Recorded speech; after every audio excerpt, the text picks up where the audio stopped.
ایک گاؤں میں حیدر نامی ایک شخص رہتا تھا۔ وہ بڑا ہی محنتی اور جفاکش انسان تھا۔ اپنی کھیتی باڑی کرتا تھا اور بڑا خوددار بندہ تھا۔ کسی چودھری یا وڈیرے کی چاپلوسی نہیں کرتا تھا، بس اپنے کام سے مطلب رکھتا تھا۔ ایک دن دیہات میں کسی کے گھر میں چوری ہوئی۔ وہ آدمی وڈیرے کے پاس گیا اور کہا کہ وڈیرا سائیں، میری چوری ہو گئی ہے۔ وڈیرے نے پوچھا کہ تمہیں کسی پر شک شبہ ہے؟ وہ بولا کہ نہیں سائیں، میرا کسی پر کوئی شک شبہ نہیں ہے۔ وڈیرے نے کہا کہ اچھا تو پھر بابا میں کچھ نہیں کر سکتا۔ وہ آدمی بولا کہ بھوتار سائیں، آپ کچھ نہیں کریں گے پھر کہاں جاؤں گا؟ وڈیرے نے کچھ لمحے سوچ بچار کے بعد کہا کہ تم ایسا کرو کہ اندر آؤ میرے ساتھ۔ وڈیرا اس آدمی کو کمرے کے اندر لے گیا اور بڑی رازداری سے بولا کہ سنو، میں ایک عامل کو جانتا ہوں، ٹھیک ہے، میں تمہیں خط لکھ کر دیتا ہوں، تم جاؤ اس کے پاس۔ وہ بڑا عامل ہے، جو کوئی بھی چور ہوگا وہ اس کو پاتال سے بھی نکال لے آئے گا۔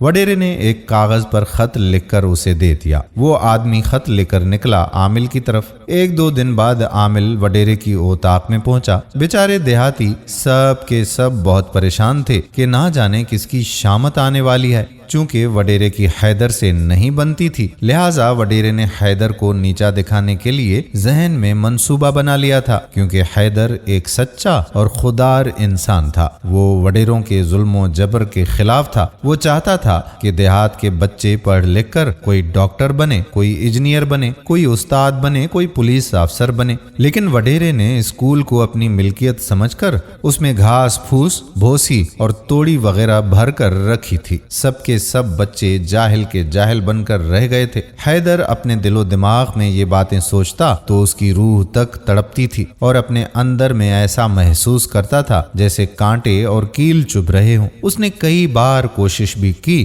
کہ اسکول کھل جائے اور بچے تعلیم کے زیور سے آراستہ ہوں۔ یہ بات وڈیرے کو پسند ہی نہیں تھی، اس لیے وڈیرا حیدر کو اپنی آنکھ میں رکھتا کہ کہیں نہ کہیں موقع مل جائے تو میں اسے سیدھا کر لوں۔ یہ موقع غنیمت سمجھ کر وڈیرے نے حیدر کو پھنسانے کا پلان بنایا۔ وڈیرے نے چٹھی میں عامل کو لکھا تھا کہ چور حیدر ہے، بس باقی تمہیں کیا کرنا ہے وہ تم بہتر سمجھتے ہو۔ شام کو وڈیرے نے سب کو اوطاق پر بلایا۔ حیدر کو بھی پیغام بھجوایا کہ آؤ، کیونکہ عامل اپنے علم کے ذریعے چور کو سامنے لے آئے گا۔ سب لوگ اوطاق میں جمع ہو گئے۔ ڈھونگی عامل نے اپنا فن دکھانا شروع کیا۔ اس نے آگ جلائی، پھر اس نے ایک سفید کاغذ نکالا اور سب کو دکھایا کہ دیکھو یہ بالکل کورا کاغذ ہے۔ سب لوگوں نے دیکھا کہ واقعی کاغذ بالکل صاف ہے۔ پھر اس ڈھونگی نے اس کاغذ کو آگ کے قریب کیا تو تھوڑی ہی دیر کے بعد کاغذ پر کچھ نظر آنے لگا۔ غور سے دیکھنے سے حیدر کا نام نظر آنے لگا۔ وڈیرے نے بآواز بلند کہا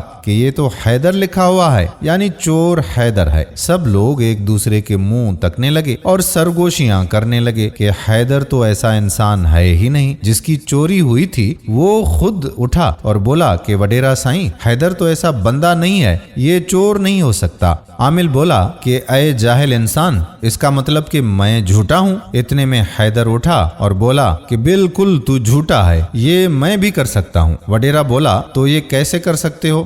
حیدر بولا کہ اس جھوٹے عامل سے میرا علم زیادہ ہے۔ وڈیرا بولا تو پھر ثابت کرو۔ حیدر نے جیب سے کاغذ نکالا اور اسی طرح آگ کے قریب کیا تو وڈیرے کا نام ظاہر ہوا۔ حیدر بولا کہ دیکھو بھائیو، وڈیرے کا نام ظاہر ہوا ہے، کیا تم مانتے ہو کہ چور وڈیرا ہے؟ سب نے کہا کہ نہیں، ایسا کیسے ہو سکتا ہے؟ تو حیدر کہنے لگا کہ اسی طرح میں بھی چور نہیں۔ وڈیرا اور ڈھونگی عامل دونوں ہکے بکے رہ گئے۔ وڈیرے کی چال وڈیرے کے گلے ہی پڑ گئی تھی۔ سب نے کہا کہ حیدر تو نے یہ سب کیسے کیا؟ حیدر کہنے لگا کہ بھائیو، یہ بہت ہی آسان کام ہے، میں آپ سب کو بتاؤں گا، لیکن پہلے اس ڈھونگی عامل اور وڈیرے سے نمٹ لوں۔ پھر اس نے اپنی جیب میں سے ایک اور سفید کاغذ نکالا اور ڈھونگی عامل سے کہا کہ یہ لو کاغذ اور اس پر میرا نام ظاہر کر دو تو مانوں گا۔ عامل چونکہ جھوٹا تھا اور بڑا شرمسار ہوا اور اپنے بستر گول کر کے منہ چھپا کے بھاگ نکلا۔ اب حیدر نے وڈیرے کی طرف رخ کیا